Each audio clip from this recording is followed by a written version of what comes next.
En fait, aujourd'hui, je voulais vous parler des clés pour réussir les entretiens de vente. Parce que, comme je l'ai mis dans le titre là de ce live, c'est pas forcément, attention à mon téléphone, c'est pas forcément là où on croit que ça se passe, en fait, réussir ces entretiens de vente. Je sais qu'il y en a beaucoup, je regarde juste si je vois arriver le direct. Je sais qu'il y en a beaucoup qui pensent que pour réussir, groupe, euh, hop, voilà, que pour euh, réussir à vendre, il faut être une commerciale dans l'âme. Alors moi, je vais vous prouver que non, parce que s'il y a quelqu'un qui n'est pas commercial, c'est bien moi. Voilà, et on est plein comme ça, on va être plein à se reconnaître. En fait, ce qu'il faut bien se dire, c'est qu'aujourd'hui, on n'est plus du tout à l'ère du commercial qui met le pied dans la porte pour vendre un aspirateur, hein. Ça ne fonctionne pas du tout comme ça, ni dans la vraie vie, entre guillemets, dans la real life, ni sur le web. Ça ne fonctionne plus du tout comme ça. Il n'y a pas besoin d'être tchatcher, il n'y a pas besoin d'être tout ça. Il y a juste besoin d'avoir une expertise, une compétence et de savoir la mettre en avant pour que les gens qui ont besoin de vous l'achète. Votre accompagnement. Salut Delphine, Nadine, Sylvie, ben voilà, il y a du monde. Alors, je vais y aller dans l'ordre. Donc, pour réussir ces entretiens de vente, la première chose qui est très importante, c'est une question, j'ai bien déjà un tout petit peu de l'aborder là, hello Angélique, c'est une question de mindset, de positionnement. C'est-à-dire que vous devez vous positionner comme la personne qui est experte, qui a une compétence, qui sait quelle est la meilleure personne pour accompagner son client idéal. Ok? Mais pour que ce client idéal se rende compte que vous êtes la bonne personne, évidemment, il faut le prouver, ça, dans votre com, dans vos témoignages, dans votre groupe, dans vos réseaux sociaux, dans votre newsletter, dans vos lives. Il faut que la personne soit convaincue que vous êtes la meilleure personne pour l'aider. Alors, on n'est pas dans la vente, on n'est pas au bout de la chaîne, mais si, dites-vous bien que vous ne pourrez pas vendre au bout de la chaîne, parce qu'en fait, j'ai numéroté dans l'ordre ma chaîne, donc vous allez voir que la 5e partie, vous ne pourrez pas la faire, vous ne pourrez pas convaincre quelqu'un d'acheter votre accompagnement, votre expertise, votre formation, si elle n'est pas convaincue que vous êtes la bonne personne pour l'aider. Donc, vous positionnez en tant qu'experte, en tant que la personne qui va pouvoir aider celle qui est en face de vous. Et non pas, et là, j'ai appuyé là où ça fait mal, il ne faut pas que vous vous disiez, oui, elle va me prendre pour une marchande de tapis, elle va se rendre compte que je veux lui vendre un truc, c'est pas beau parce que moi, dans mes valeurs, dans ce que je fais, dans mes valeurs et tout ça, bah, en fait, on n'est pas du tout habitué à vendre, on est là dans le bien-être pour aider les gens, pas pour vendre. En fait, si on parle de cette idée-là, ben, on fait du bénévolat, mais en tout cas, voilà, il faut vraiment vous dire qu'à partir du moment où vous pouvez aider quelqu'un, ça fait partie de votre produit, de votre offre, que d'y mettre un prix, parce que l'investissement à la fois financier et émotionnel de votre client est important. D'accord? Donc, vous vous positionnez comme quelqu'un qui peut aider. Vous êtes en entretien, vous démarrez l'entretien, vous vous dites, ok, cette personne, vous écoutez bien sûr, hein, vous dites, cette personne, je peux l'aider, je sais que je peux l'aider. Vous enlevez là le syndrome de l'imposteur là qui vient vous dire oh c'est pas beau, tu vas vendre un truc, c'est pas beau, c'est moche et tout ça. Vous enlevez ça et vous vous dites moi cette personne, je peux l'aider. Je sais que je peux l'aider. Si je sais que je peux l'aider, c'est mon devoir que de lui proposer mon accompagnement. Ok? Donc vraiment, moi quand j'ai alors ce qui rend confortable avec ça, je vais vous donner une astuce. Ce qui rend confortable avec ça, c'est que en entretien il faut proposer d'accompagner que si vous êtes convaincu que vous pouvez aider. Si vous proposez en vous disant oui, je vais vendre un truc, je vais vendre un truc, vous n'allez pas être confort avec ça. Et en plus, vous n'allez pas être aligné, pas authentique, vous n'allez pas vous sentir, ça ne va pas correspondre à vos valeurs. Donc, ce qu'il faut vous autoriser à faire, c'est même à refuser parfois de vendre votre accompagnement si vous pensez que vous ne pouvez pas aider la personne. Si vous pensez que vous ne pouvez pas l'aider, en fait, ça va faire une espèce de bascule parce que vous allez vous dire, ok, moi je suis carré avec la vente, je suis carré avec ça, j'ai pas de gêne parce que quand je sais que je ne peux pas aider, je ne vends pas. Je ne fais pas du forcing, je ne fais pas de la vente à tout prix pour vendre.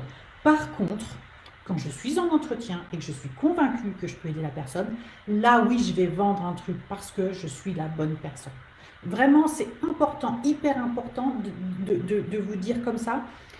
Je ne suis pas en train de vendre un truc, je suis en train de lui dire que je suis la bonne personne pour l'aider. Plus vous serez aligné avec votre com, avec vos messages, avec votre image, avec votre expertise, avec tout ça, plus ce sera facile. Donc je l'ai mis en premier, parce que si vous n'êtes pas en raccord avec ça, si vous n'êtes pas raccord avec ça, vous aurez du mal à vendre. Ok? Voilà pour le premier point. Je regarde tout de suite parce que j'ai des petits mots. Donc, hello Karine, Marine est là, Audrey, je pense que Marine et Audrey, je vous ai dit, salué un peu plus haut. Audrey qui dit que penses-tu des closeuses? Dans son cas, je t'avoue que j'ai un peu de mal avec ce principe de donner la finalisation d'une vente à une personne externe. Alors, en fait, il y a plusieurs choses. Si ta closeuse, elle fait partie vraiment de tes valeurs, elle fait partie intégrante de ton équipe, qu'elle vibre pour toi, pour ce que tu proposes, etc., etc. Une closeuse, ça peut être très bien, vraiment, parce que la closeuse, mais faut que la closeuse, elle soit avec vraiment l'envie d'aider elle aussi tes clientes. Si c'est juste la closeuse qui veut faire du bis, du chiffre et tout ça, de toute façon, ça ne marche pas. Ça ne marche pas quand les closeuses qui sont là juste pour faire du chiffre. Ou alors, tu le payes après parce que elle est très forte en mode pied dans la porte pour vendre l'aspirateur, même si ça ne marche pas vraiment, mais elle peut, il y en a qui y arrivent. Tu vas le payer après parce que la personne, elle sera un peu venue de force et tu risques de le regretter après. Oui, refuser, je ne suis pas à l'aise, je le fais déjà pour mes séances individuelles. Ben ouais, carrément, Annie, tout à fait. Il vaut mieux refuser que de faire un mauvais choix, effectivement. Donc voilà pour le 1, c'est votre devoir, vous êtes une experte, vous n'êtes pas en train de vendre des tapis, vous êtes en train de proposer votre expertise, premièrement. Deuxième clé, très importante, il faut absolument multiplier vos appels de vente. Il faut en faire, il faut en faire, il faut en faire. On est d'accord que pour avoir l'expertise que vous avez là, vous avez appris, vous êtes entraîné tout le temps. Tout ce qu'on apprend, il faut pratiquer, pratiquer, pratiquer, pratiquer. C'est pareil pour les appels de vente.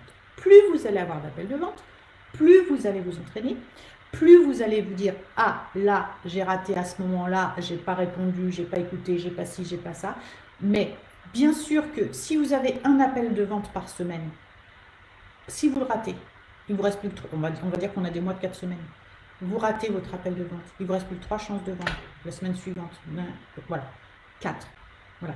Maintenant, si vous vous dites, ok, je vais engranger des rendez-vous à fond, je vais avoir 10 rendez-vous par semaine. Ben, je vous assure que sur 10 rendez-vous, vous allez très vite faire, vous appliquez, prenez des notes, voilà, vous enregistrez si vous le voulez, si vous le souhaitez, vous prévenez la personne que vous enregistrez, vous faites ça. Et puis vous analysez et vous dites qu'est-ce qui fait que là j'ai vendu, que là j'ai pas vendu. Si j'ai pas vendu, c'est pas normal sur 10 ventes, il y a un problème, sur 10 appels, c'est pas normal de pas vendre, d'accord? Donc voilà, donc plus vous allez engranger de rendez-vous, plus vous allez apprendre à vendre vite, ok? Donc là, il n'y a pas de mystère, c'est des mathématiques, ok? Vous générez pas mal de rendez-vous, vous allez voir que ça va le faire, ok? Donc là, je ne fais pas plus détaillé, hein, parce qu'il n'y a pas de... Voilà, si vous avez compris.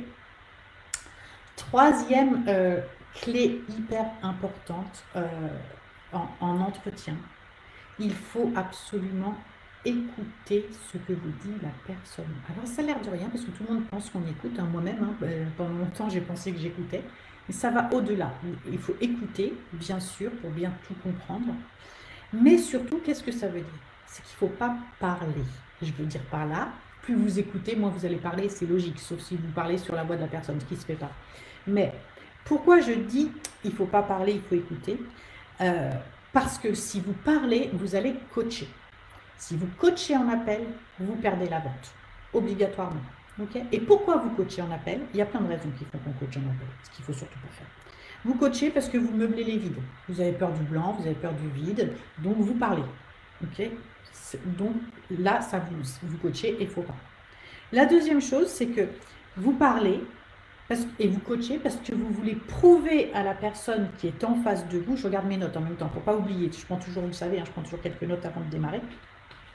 Donc, en fait, vous voulez prouver à la personne qui est en face de vous que vous savez, que vous êtes la bonne personne pour l'aider, etc., etc. D'accord? Et donc, vous sentez obligé de tout justifier.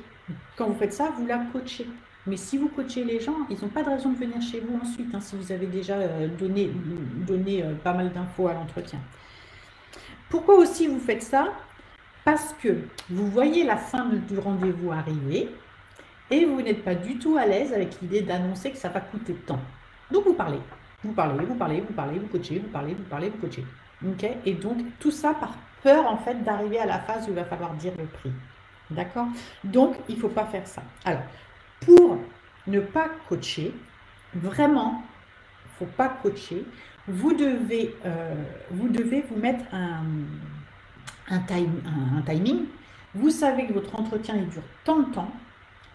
Vous devez avoir annoncé le prix à tel, je ne sais pas, mettons, si vous vous dites que votre entretien dure X minutes, et bien aux 3/4, vous devez avoir annoncé votre prix. Si vous ne l'avez pas fait, il faut vous taper sur la main et vous dire arrête de parler, arrête, reprends voilà, le fil et arrête de coacher. Donc, parce que si vous avez des entretiens, si vous faites ça, si vous avez des entretiens qui durent 1 heure, 1h30, 2 heures, c'est que vous coachez.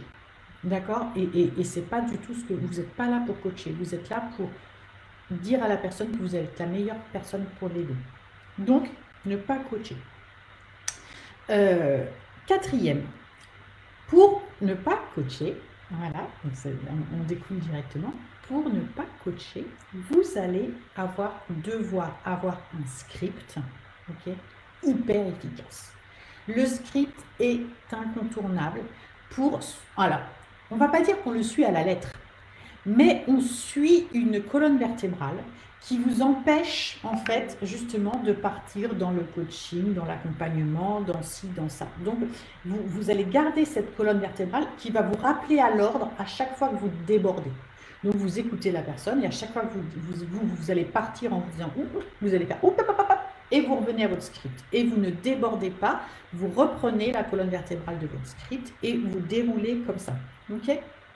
Donc, pourquoi il faut se tenir à ce script? Parce que ce script, s'il est bien travaillé, vraiment bien travaillé, il répond à la psychologie de l'achat, en fait. Je ne sais pas comment vous dire ça, mais il y a des ressorts, des mécanismes qui répondent aux usages, en fait, des acheteurs potentiels ou des gens intéressés.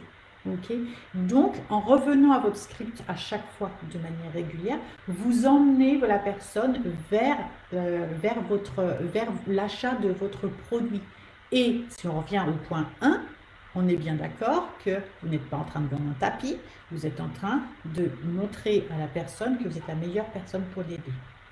La meilleure coach ou la meilleure... Voilà.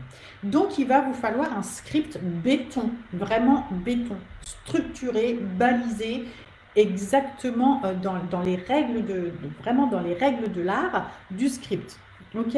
Et vous allez, comme ça, en traversant ce script, en écoutant la personne, l'emmener l'accompagner jusque dans l'achat. Ok. Ça, c'était le quatrième point. Le script est indispensable. Indispensable, même si je redis, on ne suit pas à la lettre, évidemment, puisque comme on écoute la personne, si on écoute la personne, on se rend bien compte que on ne va pas pouvoir suivre à la lettre son script puisqu'on écoute et que la personne, elle ne va pas forcément nous dire la même chose que celle d'avant, ou que celle d'avant, ou que celle d'avant. Donc, on adapte évidemment, mais on suit quand même la colonne vertébrale du script. Et enfin, la cinquième, je vais juste boire un petit coup parce que là, je parle pas.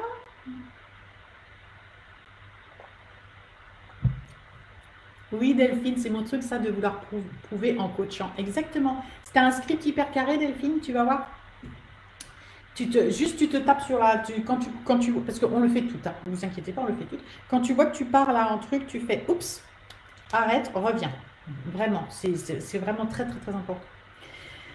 La cinquième clé, c'est d'avoir un système, alors moi j'appelle ça un système d'onboarding, je ne sais pas comment on dit ça, un système d'intégration, d'intégration de votre client, un système simple pour l'enrôler directement. Je m'explique. Si à la fin de votre accompagnement, tout va bien, la personne elle est prête à signer tout ça, et que là vous n'avez pas un système simple pour l'enrôler, donc un système de paiement et d'intégration dans votre accompagnement, vous allez commencer à dire, bon alors ok, alors il y a la compte, machin, vous me donnez un RIB, on fait un virement, nanana, nanana. Tout ça, ça vous fait perdre confiance en vous.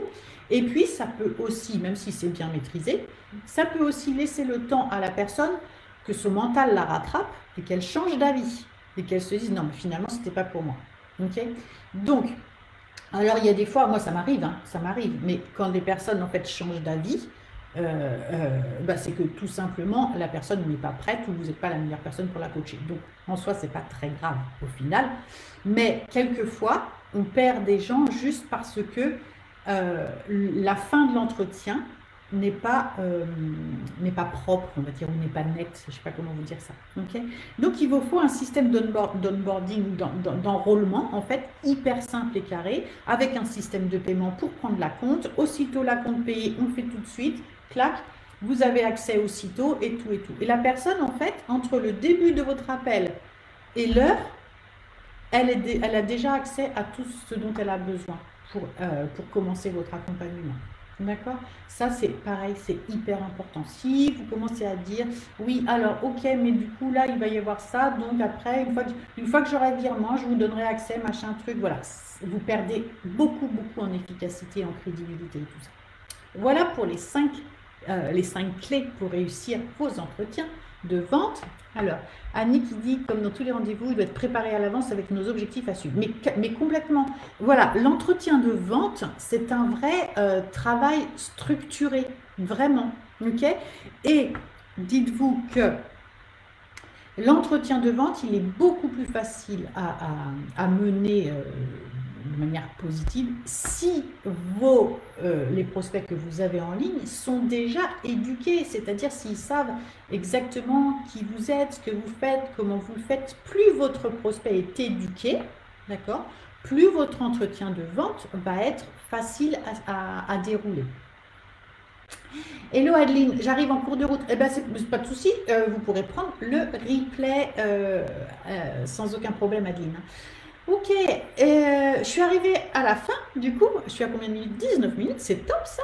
Est-ce qu'il y a des questions ou est-ce que c'est clair pour vous et est-ce que vous allez bien mettre ça en pratique, d'avoir tout ce qui va bien pour être prêt pour vos entretiens de vente, à multiplier, surtout multiplier les entretiens de vente et suivez ça proprement. Top, top, top. Eh bien, je vous dis bon appétit. À très vite, on se retrouve sur le groupe. Si vous avez des questions, vous les posez en dessous. Il faut que je vois comme mes autres rendez-vous et non pas comme un entretien. Mais oui, c'est exactement ça. C'est vraiment ça. C'est pas de la vente. C'est vraiment pas de la vente. Ouais. Sylvie, merci pour ces clés. Hop. Karine, c'est très clair. Merci. Christina, c'est clair. Top. Ben, merci à toutes d'être fidèles au rendez-vous. Je vous dis à très très vite. Ciao, ciao, ciao.